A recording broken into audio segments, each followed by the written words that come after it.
जो पुरुष पत्नी के साथ ये तीन काम करता है वह बर्बाद हो जाता है। पति पत्नी का रिश्ता सबसे पवित्र और मधुर माना जाता है। इस रिश्ते की नींव आपसी सम्मान, प्यार और विश्वास पर टिकी होती है। लेकिन अगर इसमें गलत आदतें या व्यवहार आ जाएं, तो यह रिश्ता न केवल कमजोर हो जाता है बल्कि जीवन में भी समस्याओं का कारण बनता है। ऐसी कुछ गलतियां हैं जो पति पत्नी के रिश्ते को तोड़ने के साथ साथ पुरुष को बर्बाद कर सकती हैं। वेन, पत्नी का अपमान करना। पति द्वारा पत्नी का अपमान करना एक बड़ा अपराध है। जब कोई पुरुष अपनी पत्नी की भावनाओं की कद्र नहीं करता और उसे अपमानित करता है तो यह न केवल रिश्ते को खराब करता है बल्कि घर के माहौल को भी नकारात्मक बनाता है। पत्नी घर की लक्ष्मी मानी जाती है और अगर उसे बार बार अपमानित किया जाए तो घर से सुख समृद्धि भी चली जाती है। ऐसे पुरुष का जीवन धीरे धीरे बर्बादी की ओर बढ़ने लगता है। 2.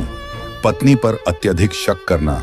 शक हर रिश्ते की जड़ को खोखला कर देता है। अगर पति अपनी पत्नी पर बिना किसी कारण के बार बार शक करता है तो यह न केवल पत्नी की आत्मा को चोट पहुंचाता है बल्कि उसके विश्वास को भी खत्म कर देता है। रिश्ते में विश्वास की कमी से न केवल आपसी समझ कमजोर होती है बल्कि दाम्पत्य जीवन भी तनावपूर्ण हो जाता है। शक के कारण घर में अशांति बढ़ती है और पुरुष का ध्यान अपने लक्ष्य से भटक जाता है, जिससे वह आर्थिक और सामाजिक रूप से भी बर्बाद हो सकता है। 3.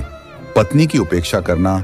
एक पत्नी अपने पति से प्यार, सम्मान और समय की अपेक्षा रखती है। अगर कोई पुरुष अपनी पत्नी की भावनाओं और जरूरतों की अनदेखी करता है तो यह उसके रिश्ते के लिए बेहद घातक हो सकता है। जब पत्नी उपेक्षित महसूस करती है तो घर में कलह का वातावरण बनता है। पत्नी की अनदेखी करना यह दिखाता है कि पति अपने परिवार और जिम्मेदारियों के प्रति लापरवाह है। इस तरह का व्यवहार धीरे धीरे रिश्ते को तोड़ देता है और पुरुष को मानसिक, भावनात्मक और आर्थिक रूप से नुकसान पहुंचाता है। निष्कर्ष, पति पत्नी का रिश्ता बराबरी और समझदारी का रिश्ता होता है। अगर पति इन 3 गलतियों को करने से बचता है और अपनी पत्नी को आदर और प्यार देता है तो उसका जीवन खुशहाल और सफल रहता है। लेकिन अगर वह पत्नी का अपमान, शक या उपेक्षा करता है तो यह उसकी बर्बादी का कारण बन सकता है। इसलिए हर पुरुष को अपनी पत्नी का सम्मान और देखभाल करनी चाहिए, क्योंकि वही उसके सुखी जीवन की कुंजी है।